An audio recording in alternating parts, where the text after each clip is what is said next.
Առաջինի ուղիղ եթերում լուրերի թողարկումն է, ես Աստղիկ Ղազարյանն եմ, բարև ձեզ։ Արտգործնախարարն ընդունել է խաղաղության առաքելությունների հարցերով Ամերիկայի Միացյալ Նահանգների հատուկ բանագնացի ավագ խորհրդական Արիել Լայթսթոունին։ Հանդիպանը ներկա է եղել Տրանսկասպյան ձեռնարկությունների հիմնադրամի նախագահ Կոստանտին Սոկոլովը։ Ընդգծվել են 2025-ի օգոստոսի 8-ի Վաշինգտոնյան խաղաղության գագաթնաժողովից հետո արձանագրված զարգացումներն ու ձեռքբերումները։ Մատնանշելով Հայաստանի և Ադրբեջանի միջև հաստատված խաղաղության կարևորությունը տարածաշրջանի զարգացման ներուժի իրացման հարցում զրուցակիցները քննարկել են խաղաղության հետագա ամրապնդման ուղղված քայլերը։ Նրանք գոհունակություն են նշել Հայաստան, Ամերիկա Միացյալ Նահանգներ համապարփակ ռազմավարական գործընկերության զարգացման հարցում առկա շոշափելի ձեռքբերումները, որոնք Վաշինգտոնում ստորագրված 3 հուշագրերի իրականացման արդյունք են։ Ընդգծվել է արհեստական բանականության ոլորտում ակտիվ զարգացող գործակցությունը և Firebird AI ընկերության մեգանախագծի առաջին փուլով կառուցվող տվյալային կենտրոնի գործարկումը։ Արարատ Միրզոյանը և Արիել Լայթսթոունը քննարկել են առևտրատնտեսական և Հայաստանի տնտեսական ու էներգետիկ դիմակայունության ամրապնդման ուղղությամբ գործակցության հնարավորություններն ու ծրագրերը, տարածաշրջանային փոխկապակցվածության խթանման ուղղված և այդ ճանապարհին առկա մրցակցային առավելությունների իրացման հարցեր։ Անդրադարձ է կատարվել TRIP նախագծի կյանքի կոչման աշխատանքներին, երկուստեք ընդգծվել է ծրագրի սեղմ ժամկետներում իրականացման հարցում շահագրգռվածությունը։ Մտքեր են փոխանակվել միջազգային փոխադրումների և ենթակառուցվածքների համակարգում Հայաստանի առավելագույնս արդյունավետ ինտեգրման հեռանկարների շուրջ։ Միացյալ Նահանգները և Իրանը մոտ են Հորմուզի նեղուցում նավագնացության վերսկսման շուրջ համաձայնագրի կնքմանը հայտարարել է Ամերիկայի Միացյալ Նահանգների ֆինանսների նախարարը Սքոթ Բեսենթի գնահատմամբ գործարքը կարող է կնքվել այսօր կամ վաղը։ Միջազգային անցուդարձի ուշագրավ նորություններին Դիանա Գասպարյանն է հետևում։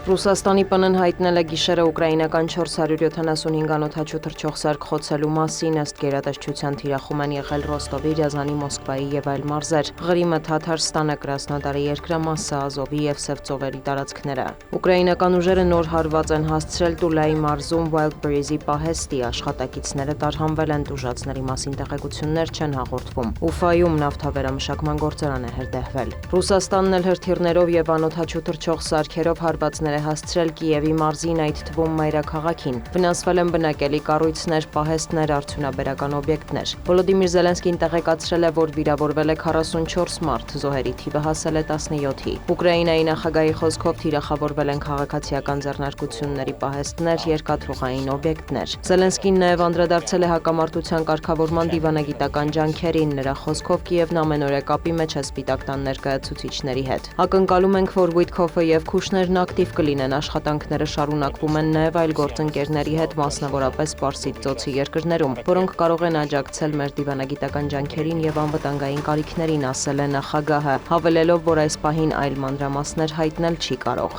Ավելի վաղ Ռուսաստանի փոխարտգործնախարար Միխայիլ Գալուզինը հերթական անգամ հայտարարել էր, որ բանակցություններն ընդհատվել են Կիևի մեղքով։ Մոսկվան պատրաստ է քննարկել կառուցողական առաջարկները, սակայն դեռ որևէ արժեքավոր առաջարկ չի ստացել Արևմուտքից, ընդգծել էր Գալուզինը։ Իրանի արտաքին գործերի նախարարության խոսնակը հայտնել է, որ Օմանի հետ տեխնիկական և քաղաքական բանակցություններ են անցկացրել և առաջընթացի ասել Հորմուզի նեղուցով անվտանգ նավագնացության ուղիների հարցում։ Էսմայիլ Բաղայեին շեշտել է, որ բոլոր գործընթացներում հաշվի են առնվում ինչպես Իրանի ինքնիշխան իրավունքները, այնպես էլ Օմանի ազգային անվտանգությունը։ Նա հավելել է, որ բանակցությունների արդյունքները կհանրայնացվեն ավելի ուշ։ Հորմուզի նեղուցին է անդրադարձել Դոնալդ Թրամփը, վստահեցրել, որ այն շատ շուտով ամբողջությամբ կվերաբացվի։ Նրա խոսքով Սպիտակ տան թիմն օգոստոսի 4-ին արդյունավետ բանակցություններ է ունեցել իրանական կողմի հետ, թեև Թեհրանում հերքում են Վաշինգտոնի հետ շփումները։ Նշանակալի առաջընթաց է գրանցվել, բայց եթե նեղուցը չբացվի, Միացյալ Նահանգները հզոր հարված կհասցնի Իրանին, նախազգուշացրել է Սպիտակ տան ղեկավարը։ Ըստ ամերիկյան կողմի ակնկալվում է, որ բանակցությունների արդյունքները կարող են հայտնի դառնալ առաջիկա 2 օրվա ընթացքում։ Ավելի վաղ ԱՄՆ պետքարտուղարը ևս տեղեկացրել էր, որ Հորմուզի նեղուցի ամբողջական և անվտանգ գործարկման հարցով բանակցություններում առաջընթաց է գրանցվել, սակայն վերջնական համաձայնության դեռ չեն հասել։ Միևնույն ժամանակ Մարկո Ռուբիոն նշել էր, որ նեղուցը բաց է և նավերը փոխադրումներ են իրականացնում։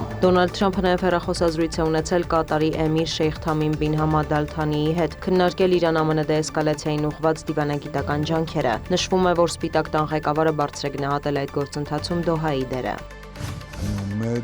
Իսրայելի վարչապետը հայտարարել է, որ չի համաձայնել ամերիկյան նախաձեռնությամբ Համասի հետ ձեռք բերված պայմանավորվածություններին, որոնց համաձայն պաղեստինյան շարժումը պատրաստ է զինաթափվել, իսկ փոխարենը ցավալը պետք է հետ քաշվի Գազայի հատվածի որոշ տարածքներից։ Նախագահ Թրամփը կամ նրա թիմը կարծում են, որ կարող են ստիպել Համասին զինաթափվել եւ ապառազմականացնել Գազան։ Մենք ուսումնասիրում ենք այս հարցը, նրանք մեզ ուղարկել են նախագիծը, չենք ընդունում այն, ասել է Բենյամին Նեթանյահուն։ Վարչապետը շեշտել է, Իսրայելը դուրս չի բերի իր զորքերը Գազայի ներկայիս սահմաններից, մինչև Համասը չոչնչացվի։ Ավելի վաղ ամերիկյան կողմի նախաձեռնած խաղաղության խորհուրդը հաստատել էր, որ Համասը պաշտոնապես պարտավորվել է զինաթափվել, ինչին կհաջորդի Գազայից ցահալի դուրսբերումը։ Իսրայելից հայտարարել են, որ դա չի բխում հրեական պետության շահերից եւ ռազմական գործողությունները պետք է շարունակվեն։ Համասը հայտարարել է, որ Գազայի հատվածում Իսրայելի հարձակումների նպատակն է խոչընդոտել միջնորդների, այդ թվում ԱՄՆ վարչակազմի հետ ձեռք բերված պայմանավորվածությունները։ Պաղեստինյան շարժումը կոչ է առել միջնորդներին անհապաղ միջոցներ ձեռնարկել։ Գվատեմալայում Ֆուեգո հրաբխի ժայթքման պատճառով տարհանվել են հարակից համայնքների հարյուրավոր բնակիչներ։ Հաղորդվում է, որ տարհանման աշխատանքները կընդլայնվեն։ Երկրի գլխավոր մայրուղով երթևեկությունը սահմանափակվել է, կրթության նախարարությունը չեղարկել է վտանգավոր գոտիներում կրթական գործընթացները։ Սեյսմոլոգիայի ազգային ինստիտուտի տվյալներով Ֆուեգոյում փոփոխություններ են գրանցվել օգոստոսի 2-ին, ժայթքումը դեռ շարունակվում է։ Հրաբուխը գտնվում է Գվատեմալայի արևմտյան մասում, մայրաքաղաքից 40 կիլոմետր հեռու։ Այն երկրի ամենաակտիվ հրաբուխներից է։ 2018 թվականին հրաբխի ժայթքման հետևանքով զոհվել էր 200 մարդ, հարյուրավոր քաղաքացիներ անհետ կորած են համարվում։ Դիանա Գասպարյան, լուրեր։ Զինված ուժերի գլխավոր շտաբի պետն ու պաշտպանության նախարարի մամուլի խոսնակը լրատվամիջոցի հրապարակման հետքերով այցելել են Սյունիքում տեղակայված բանակային դիրքերից մեկը, արձանագրված դիտարկումների իսկությունը տեղում ստուգելու առկա թերություններին ընթացք տալու նպատակով։ Արձագանքելով մամուլի հրապարակման մեջ վարժական հավաքի մասնակցի նկարագրությանը, թաքստոցների ու որոշ փամփուշտների բացակայության, դիրքերի թշնամու կողմից հասանելիության վերաբերյալ գեներալ լեյտենանտ Էդվարդ Ասրյանը նկատել է։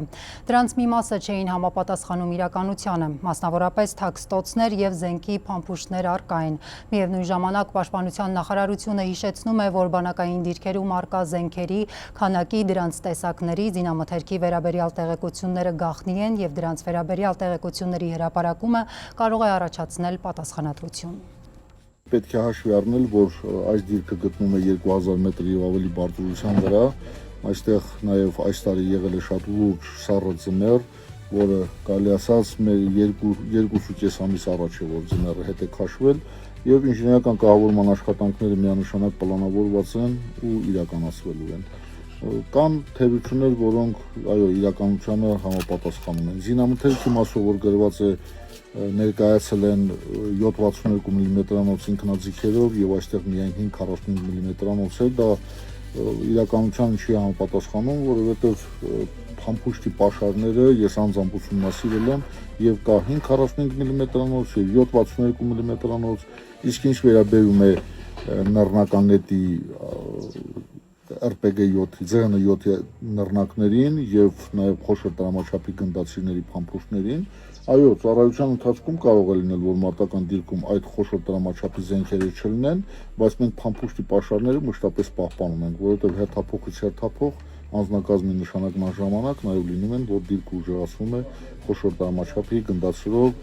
նաեւ լինում են ZN-7 նռնականետը, դրա համար դրանք մշտապես ունենալ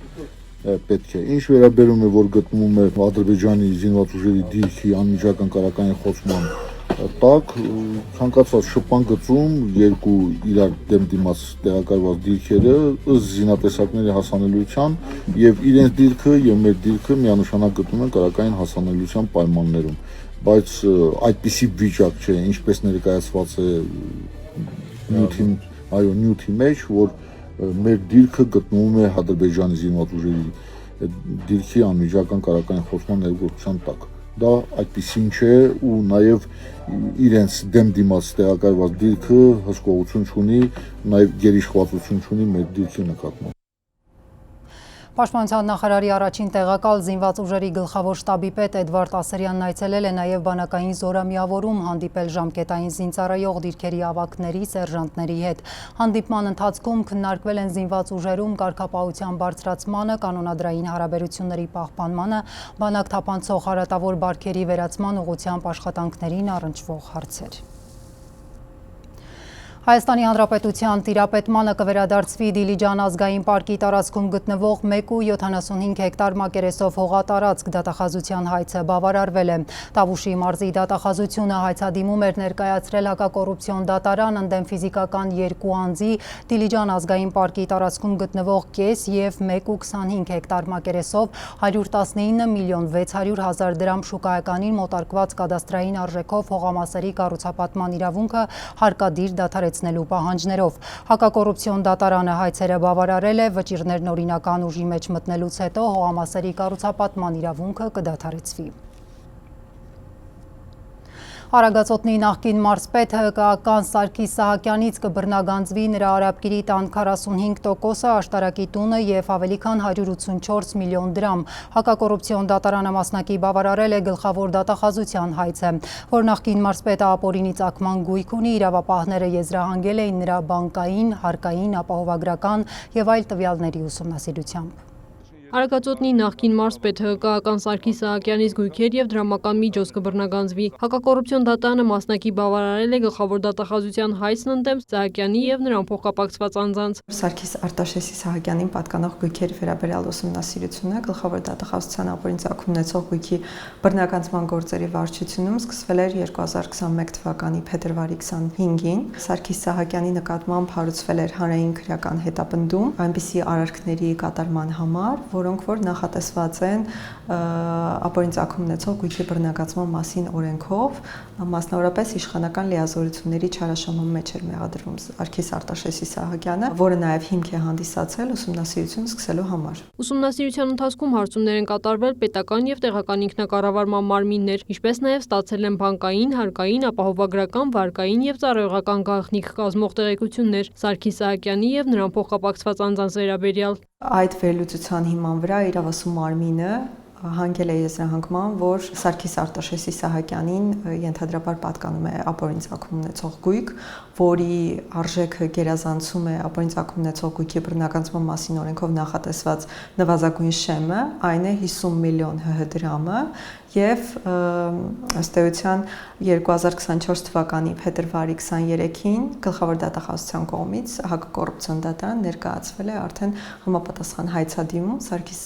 Սահակյանի և փոխկապակցված անձանց դեմ։ Բռնագանձման ենթակա ժամանակահատվածի սկիզբ է համարվել 2002 թվականի նոյեմբերի 29-ը, երբ Սարգիս Սահակյանը զբաղեցրել է հայտարարատու պաշտոն, նշանակվելով Արագածոտնի մարզպետի տեղակալ։ Այնուհետև 2009-ից մինչև 2016 թվականը Սահակյանը եղել է Արագածոտնի մարզպետ։ Ըստ դատախազության հայցադիմումի հիման վրա հակակոռուպցիոն դատարանում իրականացվել է դատաքննություն, որի ընթացքում հետազոտվել են գործին առնչվող բոլոր ապացույցները։ Արդյունքում 2026 թվականի հուլիսի 24-ին դատարանը կայացրել է վճիռ։ Մասնավորապես ըստ վճռի հօգուտ Հայաստանի Հանրապետության բռնագանձման է ենթակա Երևան քաղաքի Արաբկիր վարչական շրջանում գտնվող մեկ բնակարանի 45%-ը, նշեմ նաև, որ այդ բնակարանի շուկայական արժեքը կազմում է 54 միլիոն 300 հազար ՀՀ դրամ, ինչպես նաև Արագածոտնի մարզի Աշտարակ քաղաքում գտնվող մեկ բնակելի տուն ամբողջությամբ։ Ըստ դատախազության դատարանը բավարարել է նաև դրամական պահանջը, պետության օգտին բռնագանձման ենթակա ճանաչելով ավելի քան 184 միլիոն 222 հազար դրամ։ Քրիստինե Թորոսյան, Ռաֆիկ Սողոմոնյան, լուրեր։ Wildberries-ի պահեստները թիրախավորելով Ուկրաինան փորձում է ավելի շատ խնդիրներ ստեղծել Ռուսաստանի համար, վստահ են փորձագետները, նշում են, որ այդ մարտավարության արդյունքում սովորական քաղաքացիների բողոքը պատերազմի նկատմամբ էականորեն ավելացել է։ Տուժել են նաև Wildberries-ի հարթակից օգտվող հայ տնտեսվարողները, կրելով մինչև $500,000 վնաս։ Խնդիրը լուծելու համար էկոնոմիկայի նախարարությունը մշտական կապի մեջ է Wildberries-ի գործընկերների հետ։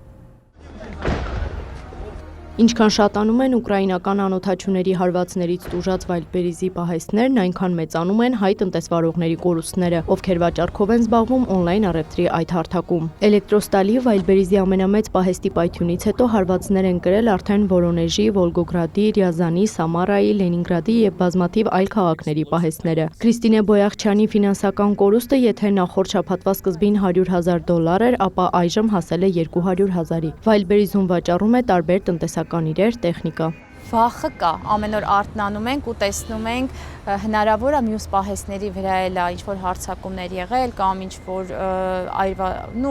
այրվածքներ, կոպիտ ասած եղել թե ոչ, բայց այդ վախը, եթե անկեղծ ասեմ, կա։ Քրիստինեն պատմում է, գործընկերներից մեկը կորցրել է մոտ $500,000, որպես խոշոր բիզնես առայժմ ոչ մի փոխհատուցում չեն ստացել։ Ակնկալում ենք գոնե 50%-ի ետ վերադարձ, միայն 3 նայել եմ, որ իմ խանութում եղել է 53,000 դրամի բոնուս։